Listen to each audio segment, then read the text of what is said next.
Assalamu alaikum, everyone. My name is Muhammad Abdullah on behalf of IslamiCity. Once again, welcome to Daily Quran Reflections with Dr. Aslam. Dr. Aslam, Assalamu alaikum. Wa alaikum assalam. Just so that other people know, we are going to do audio broadcast only for Dr. Aslam. We think there may be some bandwidth issues, so hopefully without the video, the audio will come out much clearer, and we will do that without the video this time. So, Dr. Aslam, how is your lockdown in Ramadan coming? Wa alaikum assalam. A'udhu billahi minash shaitanir rajeem. Bismillahir rahmanir rahim. We are in prison 24 hours, and we are not going out. Most of the time I'm spending in reading and writing, and mostly reading and writing, and of course prayers. And Faisal is here, so we occasionally talk about issues and things, and that's how we are. Yeah, so Faisal is your son. He's doing PhD in Islamic studies at UCLA. Yes. So yes, we should invite him sometime to the show also. So that, inshallah, he can share some of his thoughts. We'd love to hear from him. So let's go ahead and continue then, Dr. Aslam. Yes. A'udhu billahi minash shaitanir rajeem. Bismillahir rahmanir rahim. Ahmaduhu wa usalli ala rasulihil kareem. Khatam al-anbiya wal mursaleen. We are on the 22nd juz of the Quran, and we didn't realize that 21 days have already passed. So quick. We started as if we only yesterday. And in this 21 days journey, we discovered a lot about the Quran and the message of Allah subhanahu wa ta'ala, giving us more confidence in our ability to worship Him and to follow Him. The juz comprises of verses from Surah Ahzab, Surah Saba, Surah Fatir, and Surah Yasin. Altogether, there are 169 verses that you can find in this juz. The juz is talking about the household of the Prophet ﷺ and his wives. It also describes in detail the reasons behind the marriage of Prophet ﷺ with Zainab. It introduces Prophet ﷺ as a witness, as a bearer of glad tidings, and as a shining example and light. And then it gives the rule of conduct in domestic relationship. It also talks about hijab and warnings to hypocrites and the last hour. That it reminds believers that they should always speak the truth and speak straight. It also takes us back to the day of judgment, and it describes in detail the favors that Allah subhanahu wa ta'ala gave to Prophet Dawood alayhi salatu wasalam and Prophet Sulaiman alayhi salatu wasalam.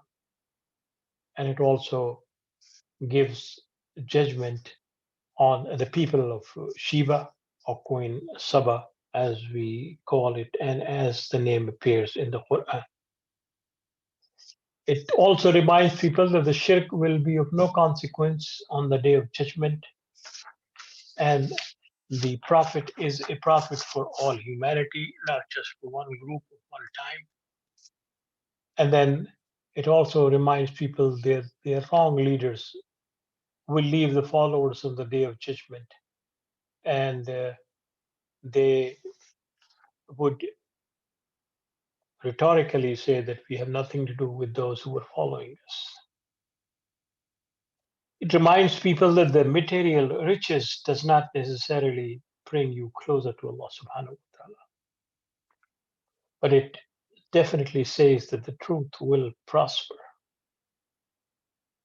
It again takes us back to the power of Allah subhanahu wa ta'ala in creating things through evolutionary process. And it also defines the roles of angels in that. And it also says that Allah subhanahu wa ta'ala is capable of changing his creation and replacing it with something better and something different. It says that Allah's plans, Allah's laws, Allah's formulas are fixed and they cannot be changed and they will not be changed. And it ends with the message that the messengers were sent to other people and the response of those who denied them was noticed and they suffered the consequences of their action. So this in general is the overview of what this just talks about. But there are certain very important messages that emerge out of this juz. And let us focus on a few of them. The first one is one of the most remarkable verses of the Quran, which is on in Surah Al-Ahzab, verse 70. Oh, no, verse 35. We'll come to 70 later. And it reads, إِنَّ الْمُسْلِمِينَ وَالْمُسْلِمَاتِ وَالْمُؤْمِنِينَ وَالْمُؤْمِنَاتِ وَالْقَانِتِينَ وَالْقَانِتَاتِ وَالصَّادِقِينَ وَالصَّادِقَاتِ والصابرين والصابرات والخاشعين والخاشعات والمتصدقين والمتصدقات والصائمين والصائمات والحافظين فروجهم والحافظات والذاكرين الله كثيرا والذاكرات أعد الله لهم مغفرة وأجرا عظيما. In this ayah, 10 categories of people are defined and described.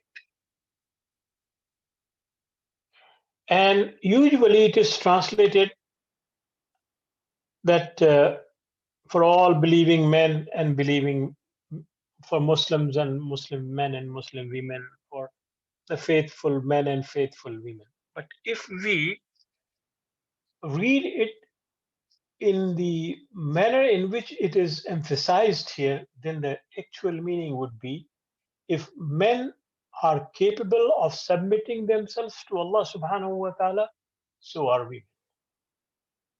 If men can demonstrate strength in faith, so can women. If men can truly devote to Allah subhanahu wa ta'ala, so can women. If men are truthful, so can women. If men can have perseverance, so can women. If men can have khushu, or what we call humble themselves to Allah subhanahu wa ta'ala, so can women. If men can give charity, so can women. If men can control and discipline themselves, so can women. If men can protect their dignity and their character, so can women. If men can remember Allah subhanahu wa ta'ala, so can women. Abdallahu lahum maghfiratan wa ajran azima. Allah subhanahu wa ta'ala will ensure that he takes all of them under his protection and forgive them for the wrongs and give them the best reward. 10 categories of people are mentioned that encompasses almost every aspect of life. That relates to faith, that relates to commitment, that relates to a way of life that is content, and that is discipline, that is based on perseverance, that is based on humility, that is based on charity, that is based on strength of character. And nowhere does Allah subhanahu wa ta'ala give reference one to the other. It says both have this capacity. And why would it not be? Because he is the creator of both of them. He cannot be unjust by giving one more authority and more power than others. Yes, responsibility is something different. You know, people are given the rulership, so they have more responsibility. People have are given. People are teachers; they have more responsibility. People are more knowledgeable; they have more responsibility. But that does not mean that others are less equal to them. And this is what this verse is saying very emphatically. And it is in response to all those people who say that, you know, that women are of less creation, or they have deficiencies in their intellect, or whatever they want to say, they can say. But Quran is very specific about it, and Quran is definitely talking about the equality of both of them in their relationship to each other, in their relationship to Allah subhanahu wa ta'ala. Now, how those relationships would be streamlined, how they would be lived, this is something that would emerge out of the communications and out of the realities that people face in their time. So, this is one of the important verses that we should remember. The second thing, which is verse 70 and 71, which says that Ya ayyuhallazina amanu taqullaha wa qulu qawlan sadida. Always speak straight. Or always speak with the intent to bring out just and truth. Because يصلح لكم أعمالكم ويغفر لكم ذنوبكم ومن يطع الله ورسوله فقد فاز فوزا عظيما. That Allah subhanahu wa ta'ala would grant success. You will achieve success if you remain truthful. Allah subhanahu wa ta'ala will ensure that your amal, your actions, remain in line with the divine guidance and remain in line with the truthfulness. And He would ensure that the deficiencies that you have are taken care of. And this, in fact, is what the commitment to Allah and what the obedience to Allah and His Messenger is, speaking the truth in every aspect of life. Under no circumstances we should say things that are not truthful. And it is not only in matters pertaining to faith, not only in matters pertaining to the statecraft, it is also in matters pertaining to one's relations with Allah subhanahu wa ta'ala, one's relations with one's family, one's relations with the community, and one's relation with everyone else. One should always speak straight, and one should always speak to bring about justice and to bring out justice and the truth. Let's go to verse 72 of 33. And verse might confuse some people. إنا عرضنا الأمانة على السماوات والأرض والجبال فأبينا أن يحملنها وأشفقنا منها وحملها الإنسان إنه كان ظلوما جهولا. That we offered this trust, the trust of using the intellect, that using the rationale to perceive their role in the society, in the community, and to follow the guidance to heavens and earth and mountains. For Abaina, they declined to carry it. Let's stop here. All the creation in the universe, with the exception of human beings, are programmed to follow what they have been asked to follow. None of them have the capacity to refuse what they have been asked to do. The sun would never say and can never say that I am tired today because of what is happening in the world. I'm not going to rise, or I'm not going to set because there's so much darkness and so many evil things are taking place. The sun cannot do that. The earth cannot do that. The water cannot, nothing. The winds cannot. Everything is programmed. And yet Allah subhanahu wa ta'ala is using the expression فَأَبَيْنَا أَنْ يَحْمِلْنَا. They refused. What is being said here in an allegorical sense, that none that exist in the heavens and on earth and the mountains, with the exception, of course, human beings, because human beings reference is coming later, have the capacity to think and to reflect and to communicate and to make independent decisions. A tree cannot make an independent decisions is that what kind of fruit it's going to bear and which land it is going to grow. So this is what is being implied, that the universe follows the rules that it has been created with, and those rules will always remain constant. They are unchangeable. And then the Quran says, وَحَمَلَهَا الْإِنسَانُ إِنَّهُ كَانَ ظَلُومًا جَهُولًا. Human beings, because of their power of rationality, because of their power of intellect, because of their power of and making an analysis, accepted that responsibility to live their life on the basis of the Quran, but without realizing that within them there will be people who would be ignorant, and there will be people who would be arrogant, who would defy everything. So the Quran is bringing out the contrast between the other creation and between the human beings. The Quran is definitely saying that only human beings have that capacity to reflect and to think and to use their mind and to explore and do other things. You would never hear, the flies having a conference and saying, because humans have now invented, a kind of a spray that kills us, so we are not going to fly in their homes. They never do that. They don't have that kind of capacity to reflect and think, or to communicate and to make decisions on that basis. They do things on the basis of their impulse and on the basis of the nature that they have been created.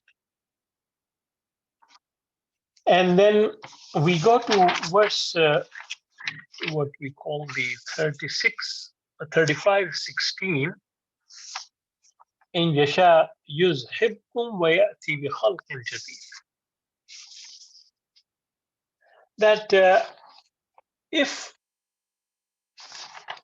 we do not live up to the expectations and we do not fulfill the responsibilities, and we start making mess of the situation and the realities, and if as a collective group, as whole humanity, we impose chaos and disorder and anarchy in our world, then it is possible that we may be replaced by someone who is more intelligent, and someone who is more disciplined, and someone who is more obedient to Allah subhanahu wa ta'ala. Not obedient in the sense that they are programmed to do, obedient in the sense that they, through their free will, submit to God and follow the obedience of Allah subhanahu wa ta'ala. And it is for until the eternity, until the last day comes, that challenge of Allah subhanahu wa ta'ala will stay, and we do not know. As human beings do not know, before they began as human beings and they evolved as human beings, what were other creations who were inhabiting this world. So similarly, we do not know what other creations may be out there or may be created by Allah subhanahu wa ta'ala replacing us. So as long as we are together and trying to live the life based on the guidance and trying to understand our own limitations with humility, then certainly it's a different story. The verse 35, 18, وَلَا تَزِرُ وَازِرَةٌ وِزْرَ أُخْرَى. No bearer of burden shall be made to bear another's burden. And if one, weighed down by his load, calls upon others to help him carry it, nothing thereof may be carried by another person, even it be one's near kin. Hence, you cannot warn only those who stand in awe of their sustainer, although he is beyond the reach of their perception and are constant in prayer, and know whoever grows in purity attains to purity, but for the good of his own self, and that with God is all journeys end. No one will carry the burden of anyone else. So those people who are blindly following their leaders, blindly following scholars, who say, well, we don't have to think, we don't have to invent, we don't have to make any kind of analysis, we don't have to reflect on those things because everything has been done, all the solutions have been given, all the issues have been taught. They must realize that وَلَا تَزِرُ وَازِرَةٌ وِزْرَ أُخْرَى, that no one will carry the burden of the other. You can use the analysis, the solutions, the explanations, the kind of understanding that the previous scholars and previous leaders and previous people had about certain issues, but that is not a license to follow each and everything that has been communicated and that has been said. Because each one of us will be responsible. We cannot say on the day of judgment that I followed this particular ideology, this particular understanding of Islam, because Mr. X said so. We had our own mind. We had our own independent thinking. We had that intellect. And God gave us that opportunity to make our own decisions based on what we perceive and what we think is right. But when we close our mind and we accept the authority of the other, and when we give the other right to dictate their terms upon us in even understanding the Quranic message, then we have an issue. And it is that kind of thing that Allah subhanahu wa ta'ala is pointing out. وَلَا تَزِرُ وَازِرَةٌ وِزْرَ أُخْرَى. No one carries the burden of the other. We cannot say that Mr. X misled us. Mr. X had his opinion. He was enjoying the popularity. He was enjoying a good rating. We are the ones who were following him. We were the ones who were accepting what was being said without questioning and without making our own personal analysis and personal understanding of what was said. And that is something very important for us to understand. And that is the mind that Islam wants to create. That is the difference between Islam and the understanding of many other religions in their present context. They want to follow. They want people to follow. They want people to be blind followers. They want people to be sheep. Islam wants an independent personality, an autonomous personality, a thinking personality, a reflective personality, a personality that understands the reasons of his commitment to Allah subhanahu wa ta'ala. And how much freedom would you expect from your creator when he says that if you don't want to believe in what is being said, you have a right to reject me. And your right as human beings, as my creation, would never be compromised. How much freedom one would expect? One would say that you have absolute freedom to choose whatever way of life you want to choose. Because it warns that the evil forces, the dark forces might try to whisper, but you are the one ultimately who makes the decision. So keep that in mind. This is also a very key concept of the Quran. وَلَا تَزِرُ وَازِرَةٌ وِزْرَ أُخْرَى. No one will carry the burden of the other. I will not be held accountable for the deeds of my children. As long as they are underage, they are still not adults, they are not in that position to make their own judgment.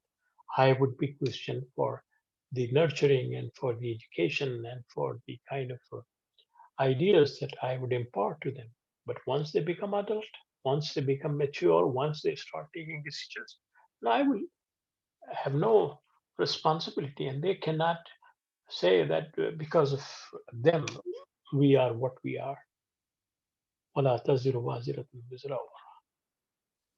And we cannot transfer our burden to anyone. Just like, if the doctor tells us that it is useful for us if we walk in the morning and we will get good health. We cannot ask our brother, our spouse, our sister, our mother, our father to go out in the lawn or in the garden, instead of us. We will not get any benefit out of that. So similarly, this is what the Quran is saying, that we are responsible for other things, our own things. The next one is also a very powerful verse of the Quran, and this is where the Quran defines scholars. There are two places in the Quran where the word ulama is mentioned. One, it is in reference to the Bani Israel, that they are scholars, means they are rabbis, those who will learn it. But here it is a general description of the scholars. And it says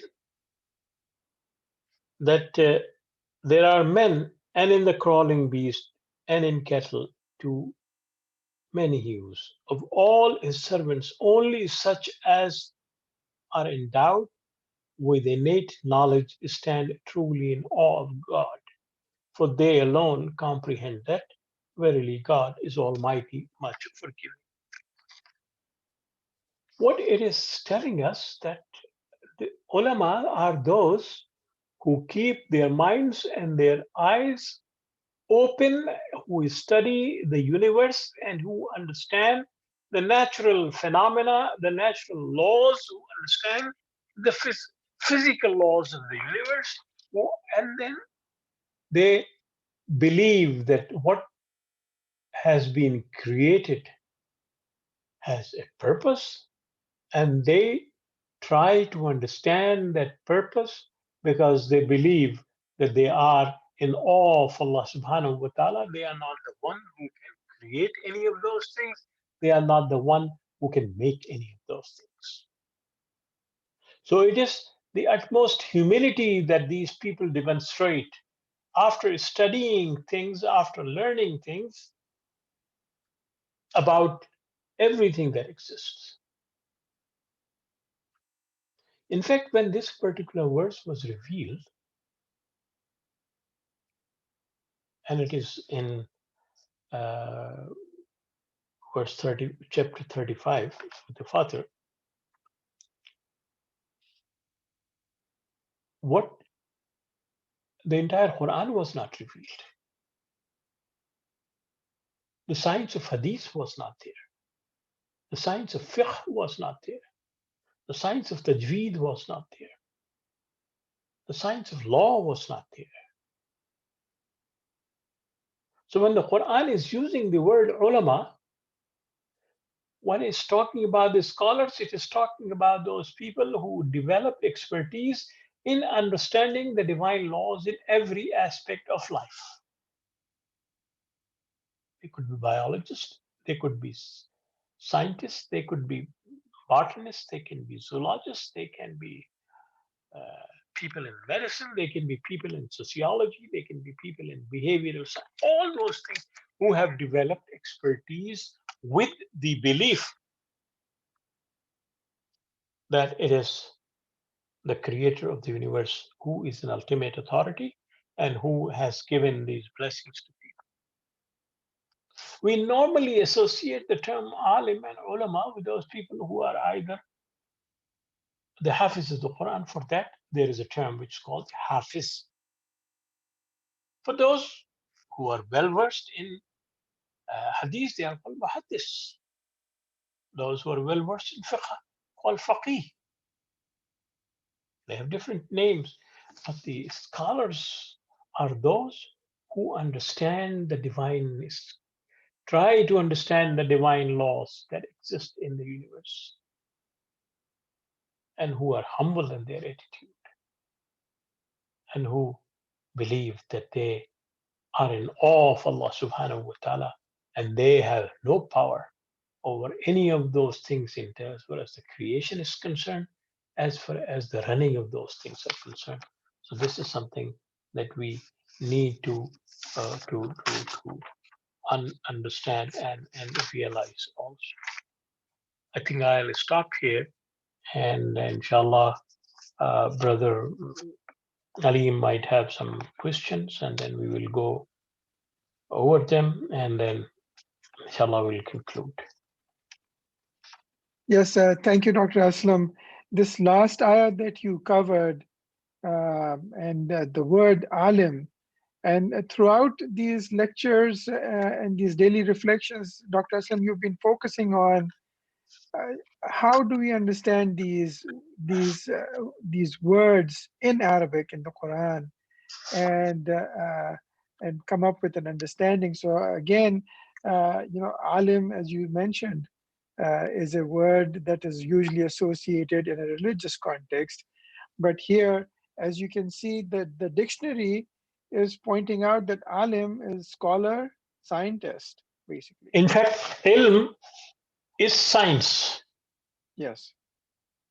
So a person who is acquiring that ilm has to be a scientist.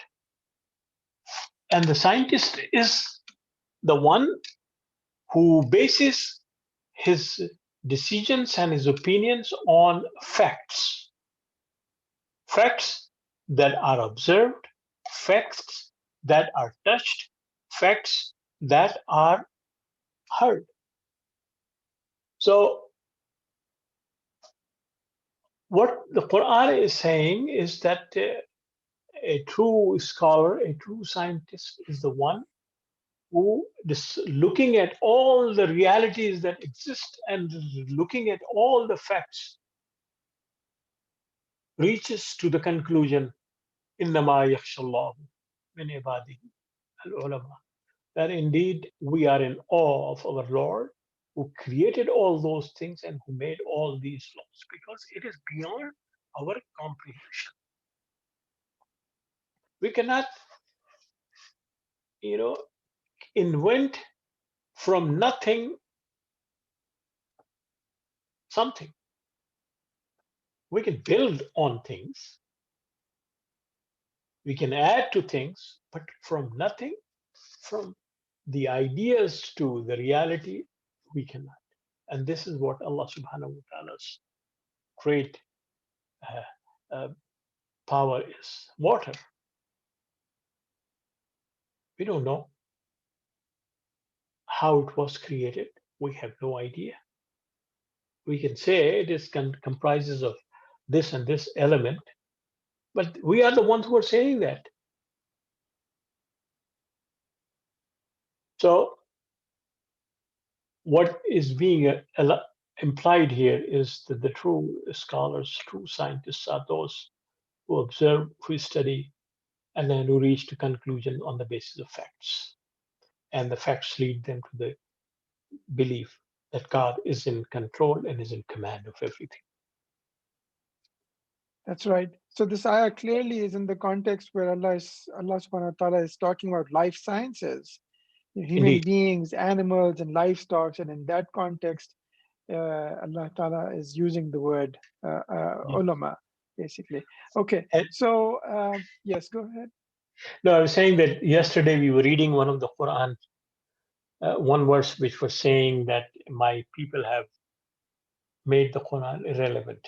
And this is how we make the Quran irrelevant, when we impose our own understanding on the meanings of the Quran, when we impose our own findings upon the Quran without being honest to facts and without being honest to reality. Right. So, well, most of the time we may be doing it without knowledge also. So that's where it's required to make sure that, we do it Indeed. with consciousness and make sure that we understand the knowledge. And as I've been mentioning, we have the tools available. So uh, I don't think someone can say, well, I don't know Arabic, so it's beyond me to understand the Quran. That's why I have to depend on someone else. But here, we do have the tools available to us, and at least it can give us some basic understanding more than what we currently have. And then if we do have further questions, we can go to scholars and Yeah. other people who have more And, knowledge. and inshallah, on the last day when we will have this commentary and the last juz, we will bring up that particular issue. Mhm. The purpose of the Quran was to enable human beings to create a knowledge based community. Mark these words, a knowledge based community where each and every individual will not be dependent upon others for their understanding of who God is and what His majesty and what His guidance is, but rather he would make his own judgment in terms of his relations with the Quran, with the divine guidance of how he should relate to Allah subhanahu wa ta'ala, a knowledge based. And this is a tragedy of unheard proportion that the people who claim that they are the followers of this faith that wants to build a knowledge based community has the largest number of illiterate people in their understanding of their own faith and in understanding the universe of Allah subhanahu wa ta'ala. Okay, so just a few verses I was hoping to cover with you. The first one is Surah, sorry, Al-Ahzab and 56. Um, God and his angels bless the Prophet, so you who believe bless him too and give him greetings of peace. And this is a directive to us to send our salam and salawat to the Prophet. Indeed. In fact, in Allah wa malaikatahu yusalluna ala nabi ya ayyuhallazina amanu sallu alayhi wa sallimu taslima. That Allah subhanahu wa ta'ala and his angels send salawat on the Prophet. So the believers must also do that. Why Allah subhanahu wa ta'ala is sending salawat on the Prophet? Why Allah subhanahu wa ta'ala and Malaika are sending salawat on the Prophet? Because Prophet is the only one in the chain of prophets who ensure that the words of Allah subhanahu wa ta'ala are preserved in memory and in writing in his lifetime. So that the words of Allah subhanahu wa ta'ala are not lost. So that the guidance of God is preserved. And he is the one who within his lifetime, 23 years as prophet, he lived for 63, 23 as prophet, ensured that he implements each and every word that was communicated to him. So a unique distinction he has. Others shared the message, some were rejected, someone killed, someone were denied the prophethood by their own people, someone were exiled, someone were ostracized. But he was the one who, despite all the challenges, established a community and a people who lived and who he offered his life as an example. So Allah subhanahu wa ta'ala is expressing his gratitude to the Prophet and his honesty, even though he doesn't have to, but he is. And he's asking each one of us to acknowledge that fact. So sallu alayhi wa sallimu taslima does not necessarily only mean that we offer with our lip service to the Prophet and say salawat, but in actuality believe in that contribution that he had and follow him in his lifestyle and in his example. So another interesting point on this is that regardless of the different mazhabs and sects within Islam, they all apply this verse evenly. Indeed, there's no doubt about it. In every sect basically understands this verse, and they applies this in their aspect of religious practices in terms of sending salawat on the Prophet. Indeed, there's no doubt about it. So the next verse was, if you can shed some light on Surah 34, Ayah 14. This is talking about the death of Sulaiman alayhi salam. Then when we decreed Solomon's death, nothing showed the jinn he was dead, but a creature of earth eating at his stick. When he fell down, they realized if they had known what was hidden, they would not have continued their demeaning labor.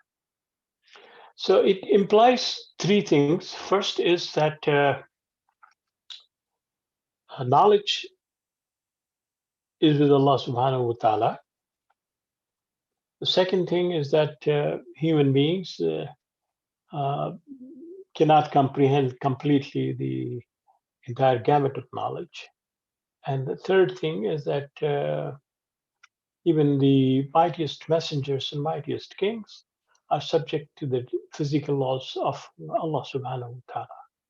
And then it basically leads people to believe and to say, to acknowledge that Sulaiman alayhi salatu wasalam was a human being, and he passed away while sitting on his throne, and people who were his subject, or people who were working for him, and people who were his courtiers or his supporters and helpers, kept on doing whatever they were doing, uh, realizing that he was still in authority and he was still in charge. And yet it was when the the support that he was holding in his hand was eaten by a moth, again an allegorical reference, then and he fell down, then they realized that he is no longer alive. So what is being said is that the uh, prophet also die. That's one thing, and then it also says that their authority, uh, regardless whether uh, they are present or they are not present, is as much valid as it would have been in their lifetime. So all these things are being referred to here.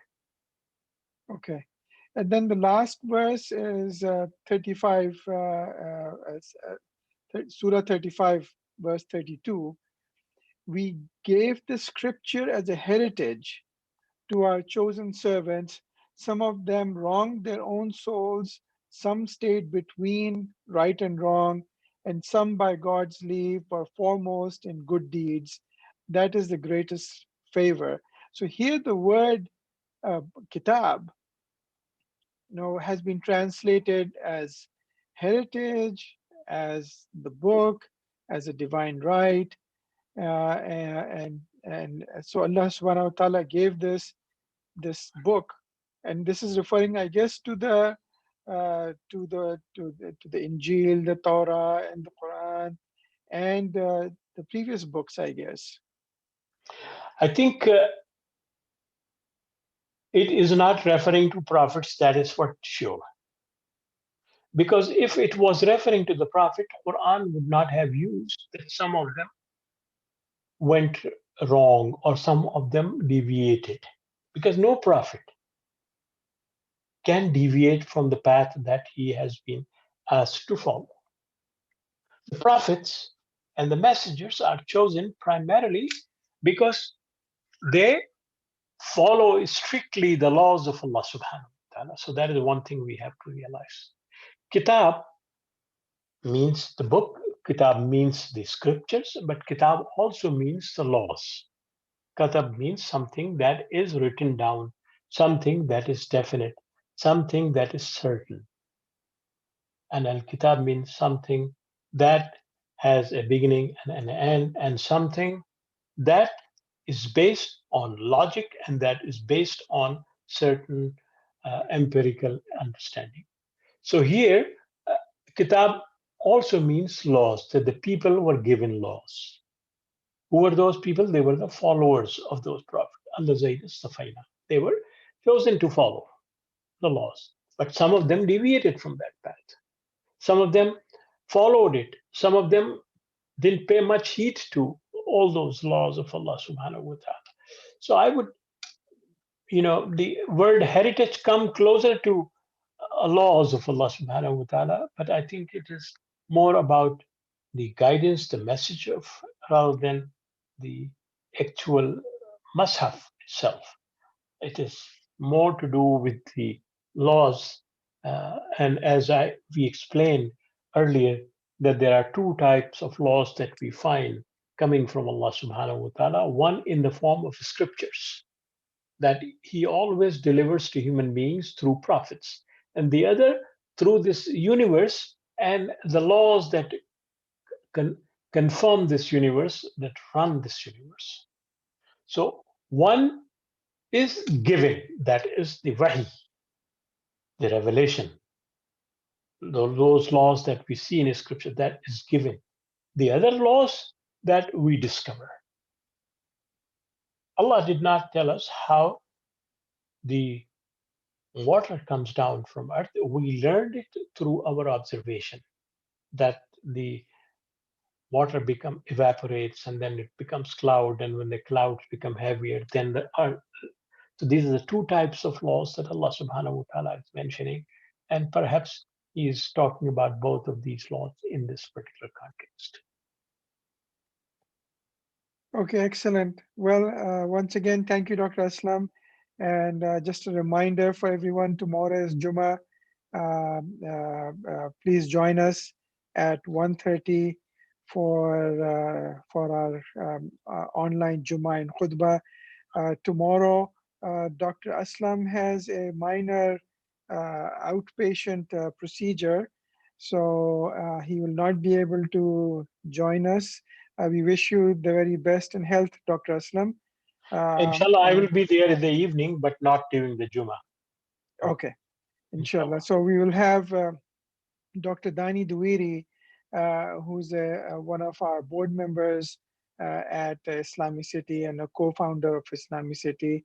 He's a professor of Arabic and Islamic studies at California State University, San Bernardino. He will be doing the khutbah tomorrow for Jummah. We will miss you, Dr. Aslam, but we wish you the best of health. Inshallah, then see you in the evening. And can we announce about the Eid prayers and let people know that IslamiCity will be broadcasting Eid prayers? Yes, inshallah, I'll keep on reminding that we will be doing Eid prayers, virtual Eid prayers also. And once we have the program, we will make sure that everyone knows about that also. Inshallah. Thank you. Thank you very much. So if you'd like to conclude with dua, Dr. Aslam. Yeah. Let us recite Surah Al-Asr. وَالْعَصْرِ إِنَّ الْإِنسَانَ لَفِي خُسْرٍ إِلَّا الَّذِينَ آمَنُوا وَعَمِلُوا الصَّالِحَاتِ وَتَوَاصَوْا بِالْحَقِّ وَتَوَاصَوْا بِالصَّبْرِ. Allah subhanahu wa ta'ala give us an understanding of the Quran, give an understanding of the divine message. Allah subhanahu wa ta'ala make us among those people who are truly your servants and who follow your message.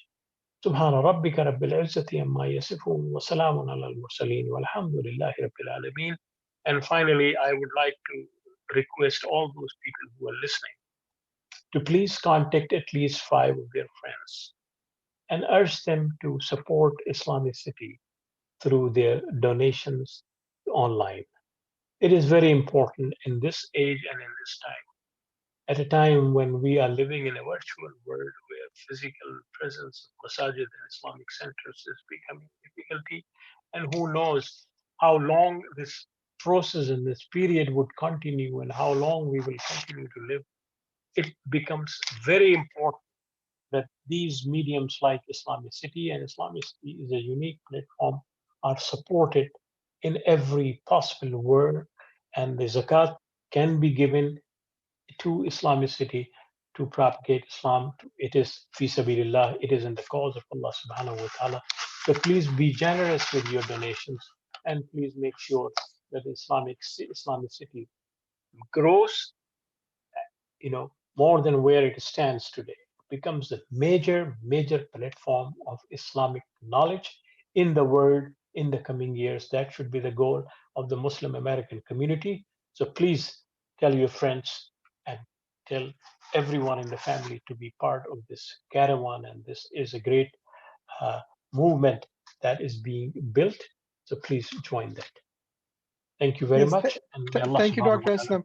So I just wanted to add to that, what you said is important in terms of not you yourself donating. We do want to make this a movement. So please do go out and get your friends and family to donate. As you can see, we have a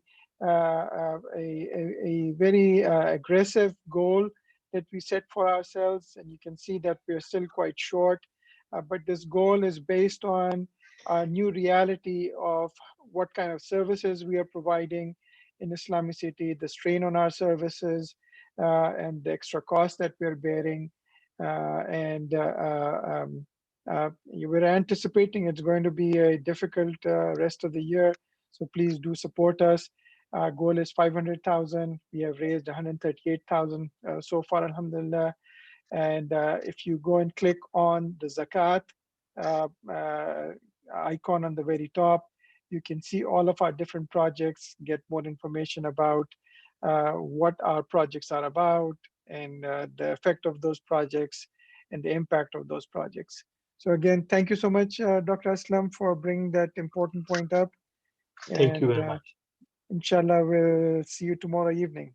Inshallah. Assalamu alaikum. Wa alaikum assalam wa rahmatullah.